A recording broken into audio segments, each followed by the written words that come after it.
사도행전 3장 1절로 6절입니다. 제가 봉독해 드립니다.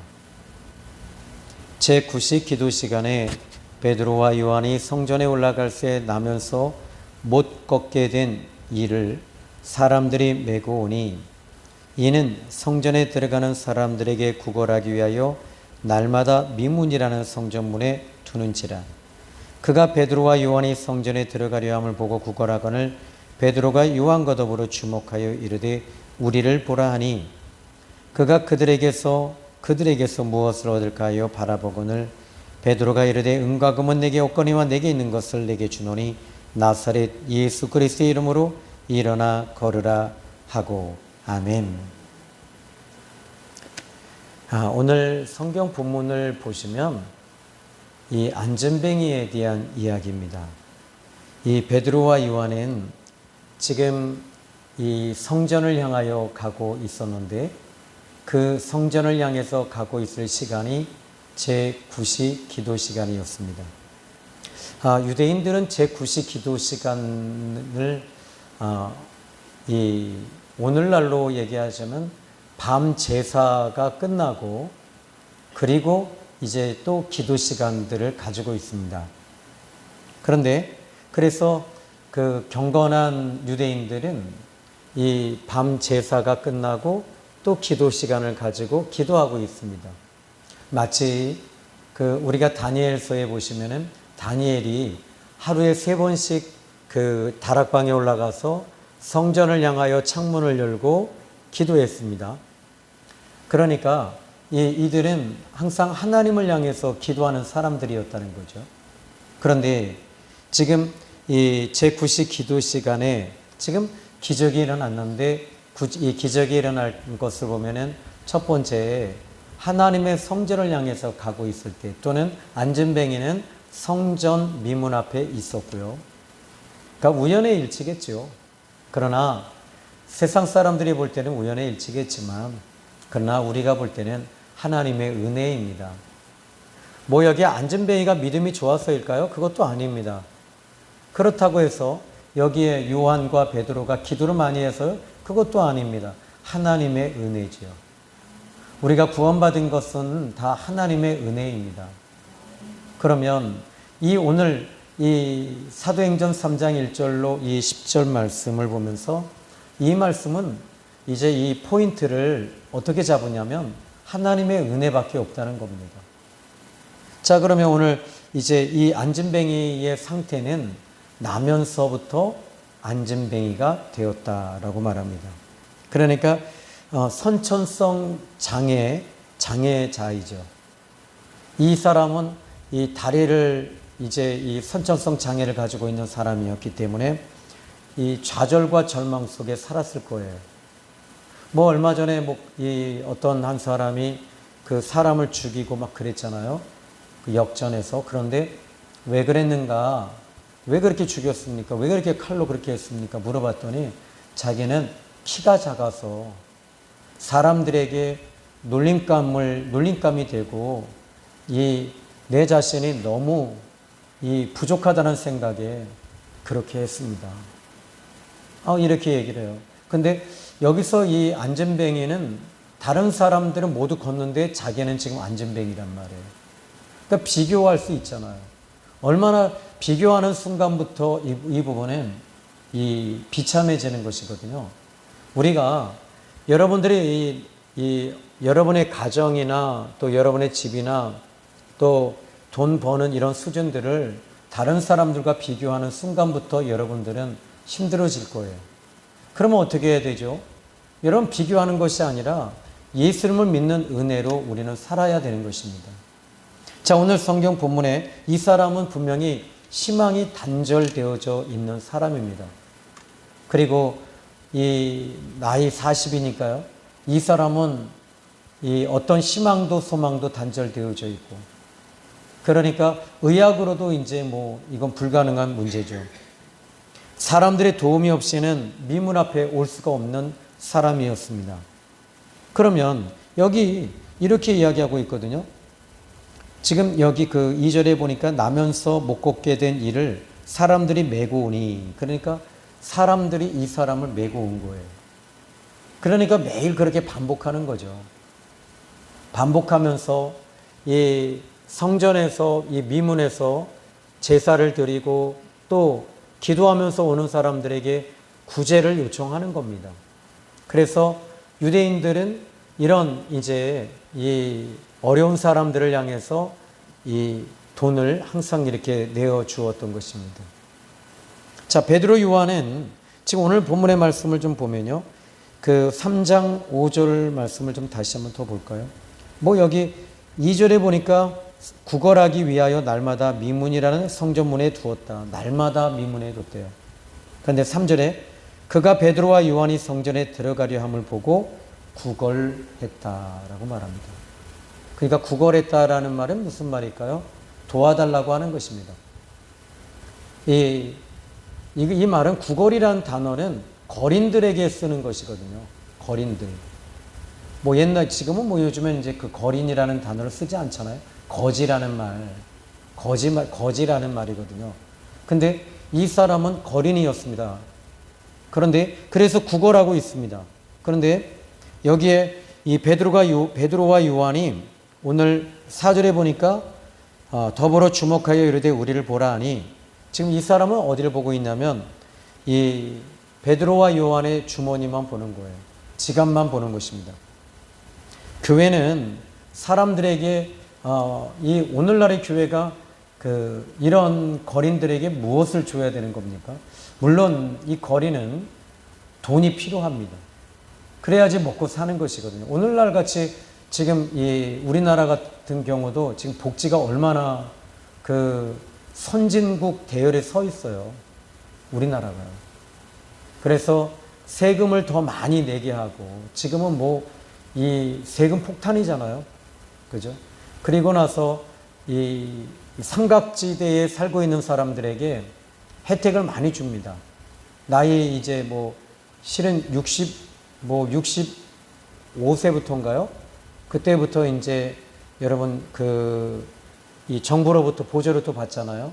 노인 복지 받는데, 그런데 그 나이를 만으로 이제 바꿨습니다. 이제 여러분의 나이가 2년이 더 젊어지신 겁니다. 축하합니다. 그런데 이게 이제 그 복지에서 이제 노인들 그 연금을 지금 이제 딜레이하기 위한 하나의 방법이라고 얘기를 하네요. 그런데 그 누구도 이것에 대해서 딴지 걸지는 않습니다. 왜? 젊어진다니까. 2년이 젊어졌거든요. 그만큼 이제 나라가 재정적으로 어렵기 때문에 너무 어려워서, 그래서 이런 방법을 지금 이렇게 쓰기는 하고 있지만, 그러나 지금 우리나라의 복지는 지금 선진국과 비교했을 때 절대로 후지지 않습니다. 절대 뒤떨어지지 않습니다. 참 우리나라 좋은 나라입니다. 뭐 이 외국에서 살던 분들, 또 외국인들이 우리나라에 와서 정착하는 분들이 참 많아요. 왜냐하면 아르헨티나나 칠레, 또 모로코, 또 이런 브라질, 멕시코 이런 사람들이 우리나라에 여행으로 와서 보면서 그들은 밤 9시에 밖에 나가는 것 자체가 그들에게는 거의 위험하다는 것입니다. 도적대가 많고 강독대가 들끓고, 그리고 총으로 그냥 위협하고 죽이기 때문에. 그런데 우리나라는 어떡하죠? 딱 왔는데 보니까 밤 9시, 10시, 11시, 12시가 됐는데도 사람들이 막 지나다니는 거예요. 그걸 보면서 이 많은 외국인들이 깜짝 놀라는 거죠. 얼마 전에 우리나라 그 월드컵 그 감독이었던 분이, 그분이 너는 당신은 이제 자기 나라에 가서 말을 해야 됩니다. 그 사람들이 묻습니다.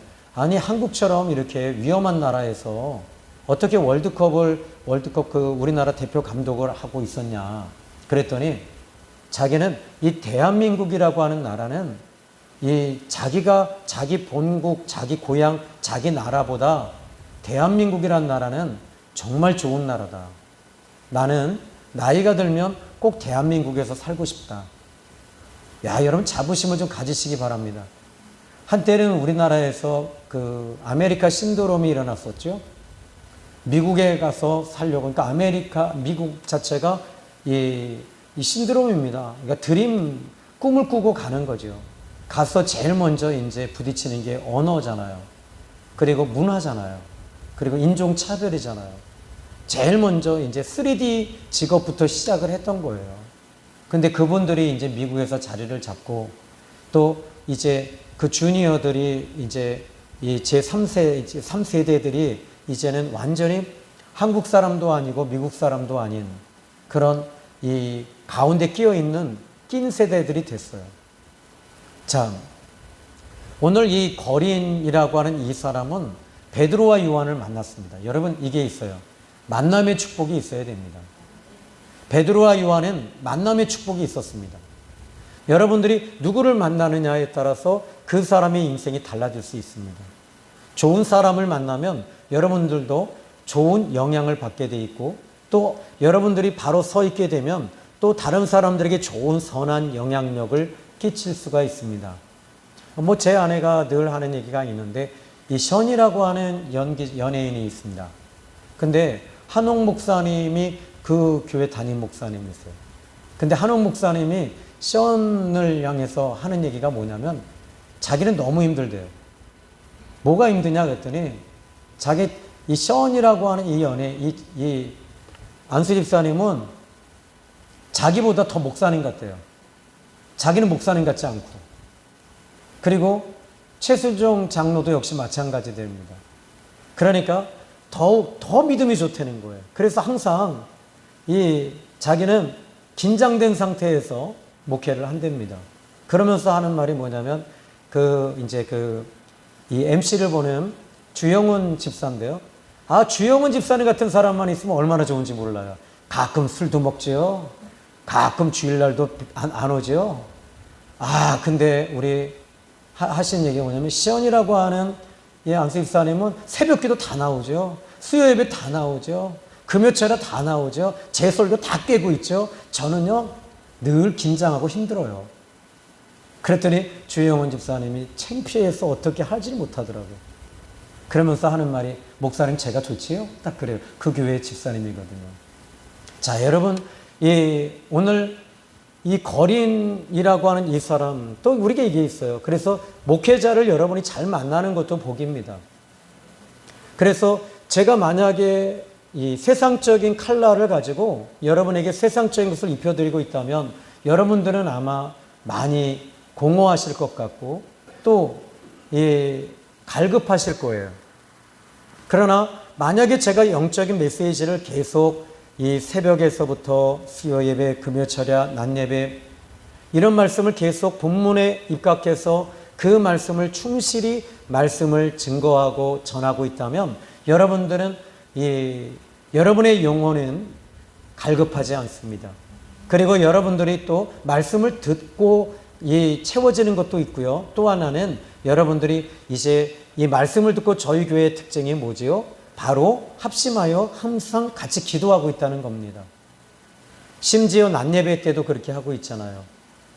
낮예배 때도 우리는 말씀을 듣고 합심 기도합니다.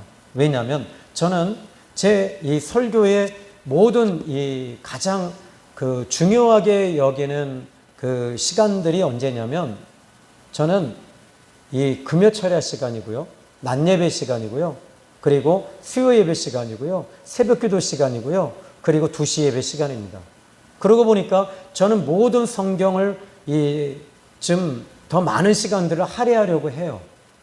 그리고 많이 할애하고 본문의 말씀을 더 묵상하고 이 말씀을 통해서 하나님께서 나에게 주시는 말씀이 무엇일까를 먼저 살펴보고 또 저자는 어떻게 말하고 있는지 그리고 이 말씀을 통해서 기도하다 보면 하나님께서 제 마음을 이렇게 뜨겁게 달궈주시더라고요. 자, 여러분 여기서 이 거리는 이 베드로와 요한을 만났습니다. 근데 여러분 이게 하나 있어요. 이 베드로와 요한을 안진뱅이는 40년 동안 예루살렘 성전을 향해서 그 미문에서 이 구걸을 했거든요. 그런데 이 사람은 나이 40이 돼서도 구걸하고 있습니다.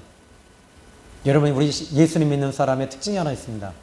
여러분 타이밍이라는 게 있어요. 만약에 베드로와 요한이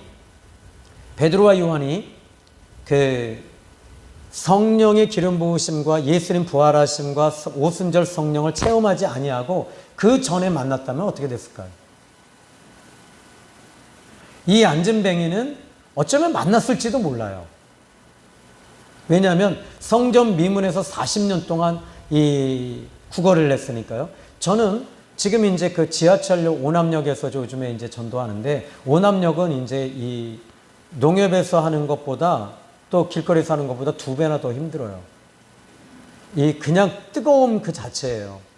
그런데 벌써 이제 제가 이렇게 전도하다 보니까 한 8년에서 한 10년 정도 됐는데 사람들이 저를 다 알아봐요. 그러면 여기 베드로와 요한이 이 40년 동안 지금 제9시기도 시간뿐만 아니라 제9시기도 시간에 그 구걸하는 이 사람을 분명히 만났었을 거라고요. 그런데 베드로와 요한이 성령을, 오순절 성령, 보혜사 성령이 그에게 임하신 후에 그들은, 이 베드로와 요한은 성전을 향해 가고 있었던 것입니다. 그때 바로 요한과 베드로를 이 거린이 만났던 것입니다. 그래서 여러분, 예수님 믿는 사람들은요, 이 타이밍이 정말 중요합니다. 그래서 하나님께서 그 타이밍을, 우리 하나님은요, 이 타이밍을 정말 잘 맞춰주시는 분이세요. 만약에 제가 이 전도사로 사역을 하면서 이 마천동의 그 영혼교회로 가지 않았다면 우현주 사모님을 만나지 않았을 거예요. 그러니까 이것 또한 역시 타이밍인 거예요. 또 만약에 제가 이 서울에서 목회를 하면서 이 망우리에서 통합측에서 목회를 했거든요. 거기서 다른 쪽으로 만약에 방향을 틀었다면 어떻게 됐을까요? 여러분들도 만나지 못했을 겁니다. 그러니까 이 타이밍이라는 게 참 중요합니다. 그런데 여기 우리 생명의 샘 교회는 지금 한 20년 동안 제자리에 있거든요. 그런데 여러분들은 늘 그냥 지나가신 거예요. 지나가고 오고 가다가 이제 이야기를 듣고 전도하면서 오신 분들이에요. 그러다 보니까 이것 또한 역시 타이밍이었다는 거예요. 그러니까 이 타이밍이, 이 거린과 베드로와 요한이 하나님께서는 그 타이밍의 귀재이신 거죠. 저는 여러분들이 하나님의 은혜 가운데 이런 타이밍을 지금도 우리 하나님은 기가 막히게 맞추시는 분이심을 믿으시기 바랍니다. 그래서 유행가 가사에도 우리의 만남은 우연이 아니오, 그죠? 우리의 만남은 정말 우연이 아닙니다. 하나님의 은혜입니다. 그래서 장로교에서 말하는 하나님의 전적 은혜지요. 그래서 우리는 예정론을 주장합니다. 그래서 예정론이 뭐냐면 하나님의 주권 속에 정해진 대로 가는 거다, 이것이죠. 그래서 이 베드로와 요한이 지금, 이 안진뱅이는 어떤 상태이죠? 완전히 안진뱅이에요. 나면서부터니까. 그러니까 이 사람에게는 희망이 끊어져 있고 소망이 없는 상태, 걷지 못하는 안진뱅이. 그러니까 그 누구도 거들떠보지 않는 사람. 그런데 이 사람을 누가 일으킬 것이냐는 거예요. 이 사람에게 정말 필요한 것은 뭘까요? 이 사람이 지금 필요한 건 은과 금이거든요. 돈이잖아요. 그런데 은과 금이 정말 필요하지만 베드로와 요한은 그 안진뱅이를 보면서 은과 금이 필요하다고 생각하지 않았다는 거죠. 여러분, 이런 시야가 우리에게 있어야 되지 않을까요? 지금 계속 제가 예배 시간 때마다 여러분에게 이야기하고 말씀을 전하는 것 중에 하나가 뭡니까? 이 살아남과 살아난 후에, 내가 이제 살아나잖아요. 살아나면 그때부터는 이제 변화가 일어나고, 변화가 일어나는 것에 대해서 신학적으로는 성화라고 얘기합니다. 성화의 단계로 들어가고, 이렇게 성화의 단계에서 이제 변화되어진 후에는 이제 하나님의 마음이 우리 속에 임하기 시작을 해요.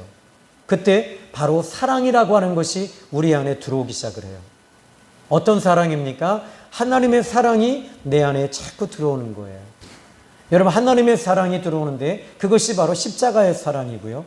성령께서 성령님이 여러분에게 이제 이 기름 부으심이 임하신 분들 많잖아요. 지금 우리 교회, 그죠? 그러면 이상한 교회다라고 아마 유튜브에서 보고 아마 그럴지도 모르겠어요. 그런데 성령이 임하시면 이 성령님의 기름 부으심은 진리의 기름 부으심이며 진리의 영이고 말씀의 영이고 은혜의 영이시며 예수님의 영이시며 하나님의 영이십니다. 그러면 이 기름 부으심이 임하면서 여러분들이 이 기름 부으심이 임하면 나타나는 현상 중에 하나가 로마서 5장 5절에 우리에게 주신 성령으로 우리에게 부어주시는 성령으로 말미암아 하나님의 사랑이 우리 마음에 부어지느니라. 성령이 임하시니까 그때 하나님의 사랑이 우리 안에 부어지고 들어오는 거죠. 그러면 하나님의 사랑이 부어지고 들어올 때 여러분들의 마음속에 아픔과 찢김과 그리고 갈급함과 허전함이 어떻게 될까요? 하나님의 사랑으로 이제 이 모든 것들이 치유가 되어지고 회복이 되어지면서 채워지는 거예요. 그러니까 여러분들이 이제는 기도원에 막 쫓아다니지 않으셔도 된다는 거죠. 기도원에 가면 제일 먼저 여러분 또 늘 얘기하지만 그 외부 강사들이 이제 부흥 강사들이 오고 목사님들이 와서 말씀을 전할 때 제일 잘하는 설교 갖고 가거든요. 그러면 어떻게 하냐면 제일 잘하는 설교들의 특징이 뭘까요? 성경에서 이분들이 가지고 있는 무기들이거든요. 그걸 가지고 가요. 그러면 매일 어쩌면 이 사도행전 3장의 안전뱅이 일으킨 사건이 아마 이 부흥사들이 제일 잘 전하는 것 중에 하나라면 맨날 그것만 들어야 될지도 몰라요. 그러니까 여러분들이 이 외식만 이렇게 외식을 너무 좋아해서는 안 된다는 거죠. 진짜 이 외식은요, 우리 딸이 그래요. 지금 이제 자취를 하고 서울에서 자취를 하는데 집에 오면 제 아내가 이렇게 얘기를 합니다. 얘 너 뭐 먹을래? 우리 나가서 먹을까? 그랬더니 얘는 아니 나 집밥이 좋아. 엄마 밥 해줘. 꼭 그래요. 그래 밥 먹자. 김치찌개에다 밥 먹자. 된장찌개에다 밥 먹자. 엄마 나 이거 먹고 싶어. 그래. 여러분 맨날 외식한다고 생각하면 그게 여러분 지금 다른 데 가서 부흥회 다니고 이건 외식과 같아요.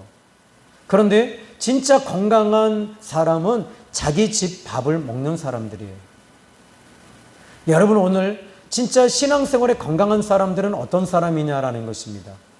하나님의 말씀을 붙잡고 그 말씀을 통해 기도하고 또 내가 섬기는 교회에서 그 말씀을 들으면서 여러분의 영혼이 살아나고 또 믿음이 자라나며 또 열매가 맺혀지며 오늘 우리 디도서의 말씀을 우리 함께 은혜 나눴잖아요. 그죠? 오늘 말씀에 이 주제가 하나 있었지요. 뭡니까? 이 분별이었어요. 분별 후에는 뭐죠? 하나님의 말씀을 듣고 들었다면 너희가 변화가 일어나야 되지 않냐. 그 변화가 뭐냐라고 했더니 바로 순종이다. 복종이다. 이야기하고 있어요. 그러니까 여러분들이 오늘 신앙생활에서 은혜 받았습니다 라고 한다면 그 은혜 받은 것에 대한 책임이 여러분에게 이제 임하는 거예요. 그게 뭐죠? 순종입니다. 순종이 없는 믿음은 죽은 믿음이라고 야고보서 기자가 이야기를 했어요. 그러니까 순종이 여러분 아는 것이 귀신들도 알고 떤다는 거예요. 귀신들도 여러분 예수님을 알고 떨어요.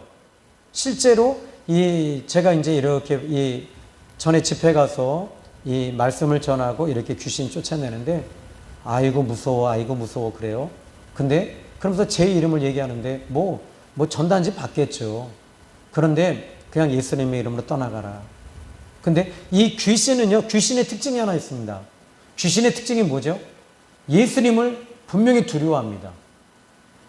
또 심지어 빌립보 성에 들어갔을 때 바울과 실라가 복음을 전할 때요, 귀신 들린 아이가 나는 바울도 알고 예수님도 압니다 라고 했을 때 바울은 그 말을 듣고 기분 좋아하지 않았다는 거예요. 이 귀신이 하는 이야기에 대해서 듣지 않습니다. 아무리 좋은 얘기해도 무당들이 하는 얘기 아무리 좋은 얘기라 할지라도 여러분 그것에 대해서 여러분 미혹되시면 안 됩니다. 여러분들은 오직 하나님께 집중하는 사람들이 돼야 돼요. 바울과 실라가 귀신을 쫓아냈어요. 근데 이 귀신이 먼저 아는 거예요. 여러분 얘기에 있어요. 귀신은요 변화가 없어요. 열매가 없고 순종이 없습니다. 사단이 변화가 없다는 겁니다. 이 마태복음 4장 1절로 11절에 보면 이 예수님께서 이제 이 사단이가 예수님이 금식하고 줄인 걸 알고 이 돌로 떡을 만들어 먹으라라고 했을 때 예수님 뭐라고 그러신지 아시죠? 사람이 떡으로만 살 것이 아니요 하나님의 입에서 나오는 말씀으로 살 것이니라. 또 높은 곳에 이제 성전의 위에 이 예수님을 끌고 올라갔을 때 이 사단이 이 성전에서 뛰어내려라 이렇게 말합니다. 그러면 주위의 천사들이 너의 발을 붙잡아서 상하지 않게 할 거야. 그리고 세 번째로는 이 예루살렘 성, 이 성전에서 또 이제는 높은 데 위에다가 예수님을 세워놓고 세상 영광을 다 보여줍니다. 세상 영광을 보여주면서 너희가 내게 이 고난을 내게 준 것을 나는 너에게 주겠노라. 네가 내게 절하면 나는 이 권한, 이 세상을 가지고 있는 이 권세를 너에게 주겠다. 그래요. 여러분, 사단이 가지고 있는 권한은요, 세상의 권한과 권세를 가지고 있습니다. 사단은 이 세상을 보여줍니다. 그러면 목회자가 성도들을 무엇을 보여줘야 되죠? 세상 출세, 세상 성공, 세상에서 잘 되는 것, 이것이 아닙니다. 예수님을 보여주는 거예요. 믿음을 드러내주는 거예요. 삼위일체 하나님을 항상 드러내드리는 거예요. 이게 여러분, 이게 믿음이거든요. 그런데 오늘날의 교회가 인문학적으로 바뀌어지고 있어요. 어떻게 살 것인가에 대해서 막 집중하기 시작했어요. 그래서 이 인문학 강사들이 지금 막 뜨잖아요. 왜 그래요? 우리 오늘날의 현대인들이 어떻게 살아야 할지를 모르는 거예요. 남편에게 어떻게 대해야 되고, 자식에게 어떻게 대해야 되며, 부모님에게 어떻게 해야 되고, 내가 내 사회생활을 어떻게 해야 될지를 너무 모르니까 이런 사람들을 통해서 자꾸 강연을 듣고, 강연을 통해서 내가 어떻게 살 것인가에 대해서 그들의 이 중심을 잡으려고 하지만, 그 중심은 여러분 강연을 통해서 그 순간은 그 순간뿐이지만, 예수님을 믿는 사람들은 예수님을 통해서 우리의 삶이 정해지는 것입니다. 우리가 어떻게 살아야 됩니까? 주님의 인도를 받으셔야 됩니다. 예수 믿는 사람은 세상 편합니다. 그리고 주님이 가라고 하면 가고요, 서라고 하면 서고요. 그리고 때로는 머물러 있을 때, 저는 여기서 지금 이 한 곳에서만 지금 벌써 20년 가까이 왔어요.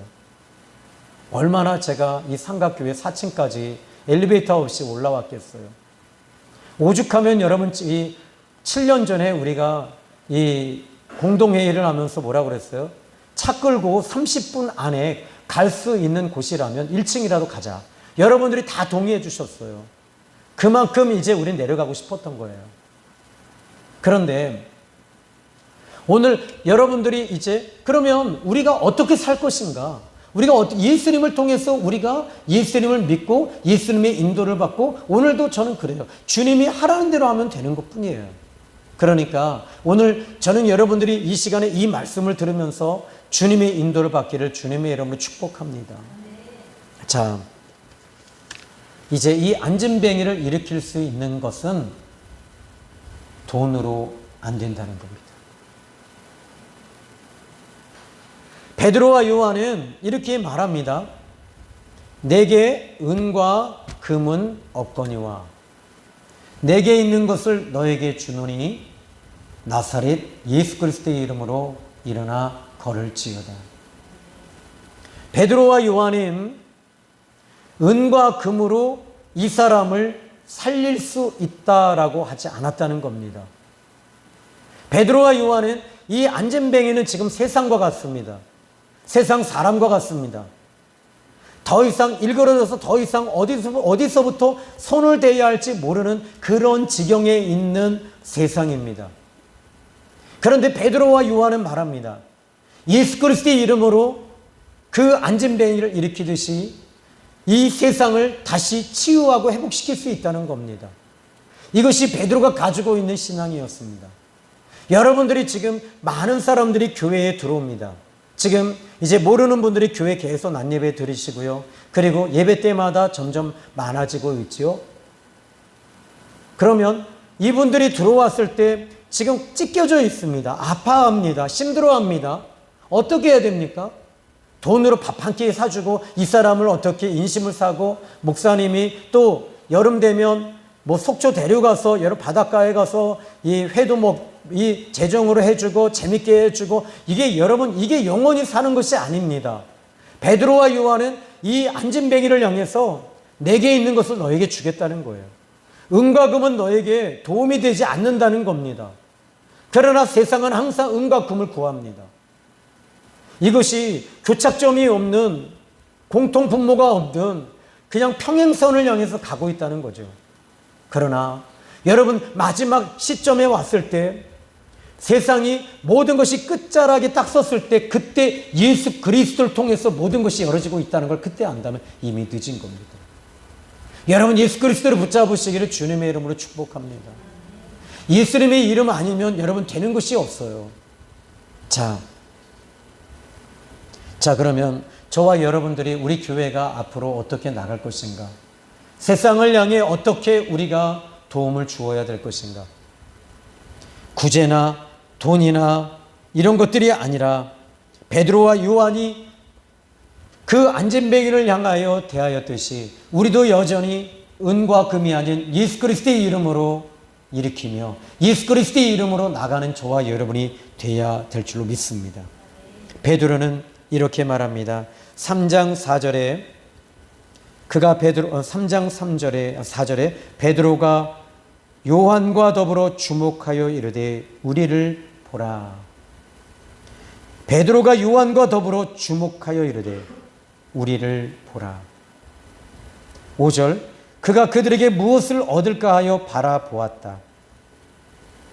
자, 여러분 여기서 베드로와 요한은 주목하여 그 거린을 봤습니다. 그런데 여기서 이 거린을 보면서 베드로와 요한은 무엇을 봤을까요? 하나님의 계획이 있는 것을 본 거예요. 하나님의 계획이 이 나면서부터 안진뱅이 된 이 사람에게 하나님의 계획과 비전이 있다는 걸 안 거죠. 하나님의 일하심이 있다는 걸 안 거죠. 여러분, 저는 여러분들에게 하나님의 계획이 여러분에게 있음을 저는 압니다. 하나님의 계획이 있기 때문에 여러분 포기하지 마십시오. 이 안진뱅이는 할 수 있는 것은 그냥 베드로와 요한을 보는 것입니다. 여러분 마찬가지입니다. 우리가 예수 그리스도를 바라보는 것입니다. 예수님께서는 여러분에게 계획을 가지고 계시고 그 계획을 사명으로 그리고 비전으로 우리 하나님은 이루어 주시리라고 믿습니다. 자, 이제 베드로는 말합니다. 내게 있는 것. 여러분, 세상은 예수님이 없습니다. 오늘날 교회가 바로 왜 안진뱅이를 일으키지 못할까요? 그 이유는 하나입니다. 은과 금으로 모든 것을 치장하고 있기 때문입니다. 저는 전주에 있는 그 깡통교회가 참 은혜가 돼요. 그래서 컨테이너를 이렇게 해서 이렇게 딱 지은 교회인데요. 그런데 교인이 1000명, 2000명, 3000명이 돼요. 그런데도 그분들은 재정의 70%를 선교를 하고 또 개척교회를 후원하고 신학생들을 후원합니다. 얼마든지 교회를 건축할 수 있지만 이분들은 그 모든 것을 교회에다가 치장하지 않았다는 거예요.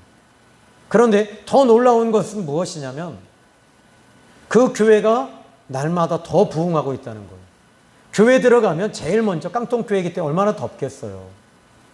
비닐하우스니까요. 얼마나 덥겠어요. 그런데 거기서 그들은 더운 것, 여러분 오늘날의 현대인의 이 신자들을 한번 보십시오. 에어컨 없으면 교회 안 와요. 특히 저희 교회 엘리베이터 없다고 해서 못 와요. 그런데 이것은 다 변명입니다. 하나님의 은혜가 있으면 교회 옵니다. 여러분들도 하나님의 은혜로 이겨내셔야 되는 것이고요. 저도 역시 하나님의 은혜 가운데 이겨내야 되는 것이고요. 즉 여기에 베드로와 요한은 내게 있는 것을 너에게 주겠다라고 말합니다. 여러분, 베드로와 요한에게 있는 것은 예수 그리스도가 있었던 것입니다. 생명이 있었습니다. 예수님이 있었습니다. 믿음이 있었습니다. 이것이 바로 베드로와 요한의 비밀이었습니다. 여러분의 비밀은 뭡니까? 돈을 잘 버시나요? 아니에요. 여러분, 그것은 바로 우리 교회를 돈으로 세우는 것이 아니라, 우리는 당장이라도 엘리베이터를 놓는데 1억 2천 들어요? 우리 돈 없어요. 그러나 우리에게는 바로 내게 있는 것, 예수 그리스도가 우리에게 있다는 사실을 여러분 믿으시기 바랍니다. 세상은 어떤 방법도 안진뱅이를 일으킬 대안이 없습니다. 오늘날의 교회가 안진뱅이를 일으키지 못하는 이유는 단 하나입니다. 돈으로 해결하려고 하기 때문에 그래요. 오늘도 저는 여러분들이 예수님의 이름으로 일으키는 저와 여러분이 되셔야 돼요. 자, 그러면 이제 이 베드로는 이렇게 이야기합니다. 5절입니다. 그가 그들에게 무엇을 얻을까요? 바라보았다. 그때 6절에 한번 다 같이 한번 읽어볼까요? 시작. 베드로가 이르되 은과 금은 내게 없거니와 내게 있는 이것을 너에게 주노니 나사렛 예수 그리스도의 이름으로 일어나 걸으라 하고, 나사렛 예수 그리스도의 이름, 바로 베드로에게는 그것이 있었던 것입니다. 그리고 그는 하나님의 계획이 있다는 것을 알고 그 안진뱅이를 향해서 예수 그리스도의 이름으로 일어나 걸으라고 했습니다. 하나님의 계획이 있을 때 일어나게 되고 걷게 되는 거예요. 하나님의 계획이 없을 때는 일어나지 않습니다. 하나님의 계획이, 저도 그래요. 목회하면서 많은 분들이 불치병에 걸리신 분들을 봤어요. 근데 이분들에게 무조건 하나님이 고치십니다고 하지 않아요. 하나님의 계획이 있는 분들에게만 이야기를 합니다. 하나님의 계획이 있는 사람에게는요, 하나님은 기적을 주시더라고요. 오늘 여러분에게는 하나님의 계획이 있음을 저는 믿습니다. 그러면 저는 여러분에게 이렇게 선포할 수 있습니다. 나사렛 예수 그리스도의 이름으로 일어나 걸을지어다.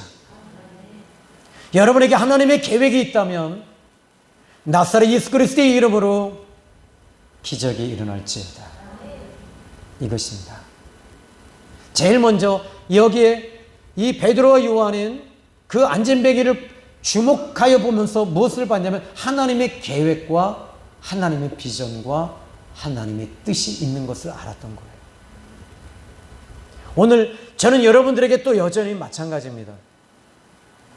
하나님의 뜻은 우리에게 있습니다. 우리 생명의 샘 교회에 하나님께서 구름 기둥, 불 기둥을 여기에 이렇게 머물게 해주셔요. 지금도. 이것이 무엇이죠? 말씀의 기둥이기도 하고요. 은혜의 기둥이기도 하고 기도의 기둥이기도 합니다. 하나님의 비전이 여기에 있어요. 하나님의 계획이 있어요. 믿으셔도 됩니다. 그때 내게 있는 것을 내게 주노니 곧 나사렛 예수 그리스도의 이름으로 일어나 걸을지어다 하고 어떻게 했다고 그래요? 여기 7절 보니까 오른손을 잡아 일으켰다. 근데 여기서 베드로와 요한도, 베드로를 보시면 저는 이 베드로가 누가복음 같은 경우에도 베드로가 이 예수님은 무태 계셨고요. 베드로와 제자들은 배 위에서 이 밤에 노를 저으면서 힘겹게 노를 저어가고 있는데 예수님께서 물 위로 걸어오시는 거예요. 그때 베드로가 뭐라 그래요? 예수님이다 하면서 베드로가 어떻게 돼요? 예수님, 주님이십니까? 그랬더니 옆에 있는 제자는 유령이야. 그랬더니 예수님이 나다. 만약에 주님이시라면 저를 바다 위에 예수님처럼 걸을 수 있게 해주십시오. 근데 여러분 그 합당한 이유가 없거든요. 베드로가 걸어야 할 이유가 없는 거예요.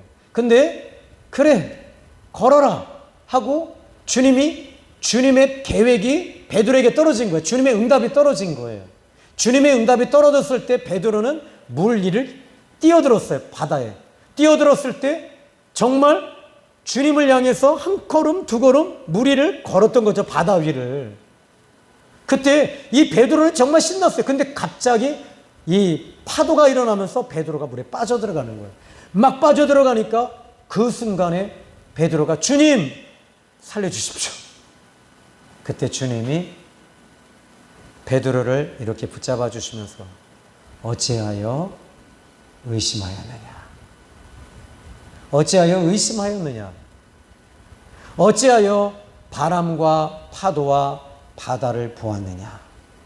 주님을 바라보았다면, 주님을 바라보고 있었다면 그 물 위를 계속 걸었을 거란 말이에요. 이렇게 의심이 많던 베드로도요, 그러니까 한마디로 의심이 많은 사람이 베드로거든요. 그런데 이 의심이 많은 베드로가 안 일어나면 어떡하지? 이러지 않았다는 거예요. 저도 항상 그래요. 안 살아나면 어떡하지? 이거 치유되지 않으면 어떡하지? 안전빵을 해야 되는데. 그래서 전에도 한번 그렇게 하다가 사모님께 혼나기도 했고요. 근데 어떡하지? 이 얘기 제일 먼저 저분에게 기적이 일어나지 않으면 어떡하지? 아니에요. 베드로는 이제 이 안진뱅이를 일으키면서 여기서 어떡하지? 안 일어나면 어떡하지? 그러니까 쓰여있지가 않아요. 여기에 보니까 오른손을 잡아 일으키는 거야. 안 일어나니까. 예수 그리스도의 이름으로 일어나 걸을지어다 했는데 안 일어나니까 어떻게 해요? 여기서 여러분 괜히 일으킨 게 아니거든요. 안진뱅이가 안 일어난 거예요. 베드로가 안 일어나니 어떡하지? 이렇게 안 하고 오른손을 잡아서 일으켜 세우는 거예요. 오른손을 잡아 믿음으로 일으켜 세울 때 그때 발과 발목이 곧 힘을 얻었다는 겁니다. 언제요? 예수 그리스도의 이름. 여러분 여기서 중요한 게 하나 있습니다. 하나님의 계획이 있는가? 두 번째 이제 하나님의 계획은 응답이라고도 얘기했어요. 하나님의 계획은 응답과 같아요. 여러분 응답 받으시면 하나님의 계획이 있는 거예요. 근데 그 응답을 받았습니다. 그러면 두 번째로는 이제 예수 그리스도의 이름으로 일어나 걸으라 라고 했는데 안 일어나니까 어떻게 해요? 베드로가 어떡하지? 안 하고 의심하지 않고 그 오른손을 잡아 일으켜 세워버린 거예요. 언제 기적이 일어났냐면 일으켜 세울 그 순간, 그 타이밍이었다는 거예요. 외치는 것으로 끝난 것이 아니라 그 다음 단계로 그냥 사람들이. 근데 거기가 어디예요? 지금 베드로와 요한이 안진뱅이를 일으킨 장소가 어디예요? 예, 성전 미문인데 이 성전 미문이 이 성전 북쪽에 있는 이 예루살렘 성전의 북쪽에 있는 곳이라고 그래요. 근데 그 문 자체가 얼마나 아름다운 문인지 약 높이가 11m 정도 됐대요. 그러니까 그리고 그곳에서 사람들이 제일 북적북적하는 곳이고 예루살렘 성전이라면 유대인들이 제일 많이 왕래하는 곳입니다. 유대인들은 그리스도인들을 좋은 시선으로 보지 않습니다. 어떻게 보죠? 꽃같게 보는 거예요. 꽃같게 보고 있을 때 예수 그리스도의 이름으로 일어나 걸을지어다 해놓고 안 일어나니까 도망갔다라고 하지 않고 어떻게 했어요? 오른손을 잡아 일으킬 때 발과 발목에 힘이 올라온 것입니다. 힘을 얻은 것입니다. 그리고 나서 이제 8절에 기적이 일어나는 거예요. 여러분 제일 중요한 게 있습니다. 오늘 하나님의 계획과 응답이 있다면 끝까지 믿음으로 밀고 나가십시오. 자, 8절 이제 읽어보시면 됩니다. 뛰어서서 걸으며 그들과 함께 성전으로 들어가면서 걷기도 하고 뛰기도 하며 하나님을 찬송했다. 이 안진뱅이는요 40년 동안 단 한 번도 성전에 들어간 적이 없었어요. 목사는 어떻게 그러시죠? 어떻게 아세요? 아니요. 왜냐하면 이 유대인들이 가지고 있는 이 제사의 법은요, 이 흠이 있거나 문제가 있거나 또는 이 병이 있거나 이런 상태로는요 절대로 하나님의 성전에 못 들어가요. 단 한 번도 들어간 적이 없는 이 사람이 지금 이 베드로와 요한이 일으켜서 발과 발목에 힘을 얻고 예루살렘 성전을 향해서 들어가면서 들어갔다는 겁니다. 걷기도 하고 뛰기도 하고 하며 하나님을 찬송했다. 이게 하나님의 은혜 아니겠어요? 여러분 여기 안진뱅이가 뭐 잘한 게 뭐 있겠어요? 돈 좀 주세요. Please give me one more dollar. 저 돈 좀 도와주세요. 이것밖에 없잖아요.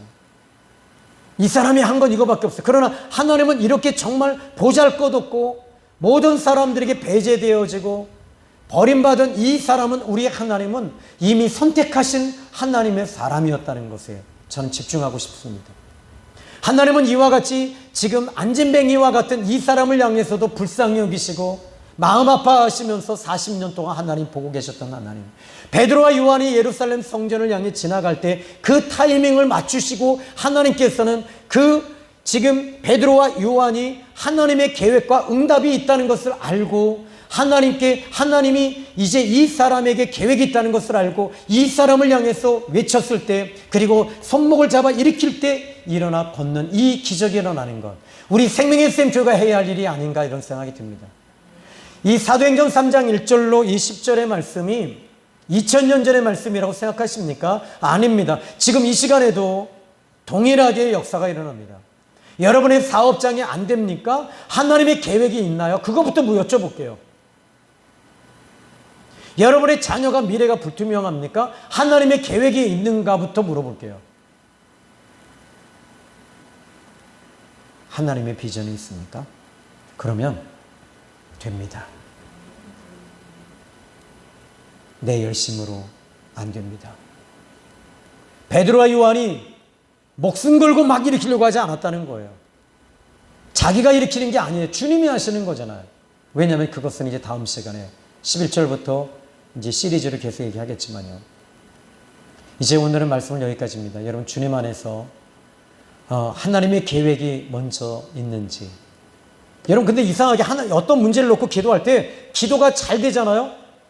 기도가 술술 나오고 막 성령께서 이끌어 주시고 기름 부으심이 임할 때는 하나님의 계획이 100% 있어요. 이상하게 그 사업을 놓고 해야 되겠는데 기도할 때마다 막히는 거예요.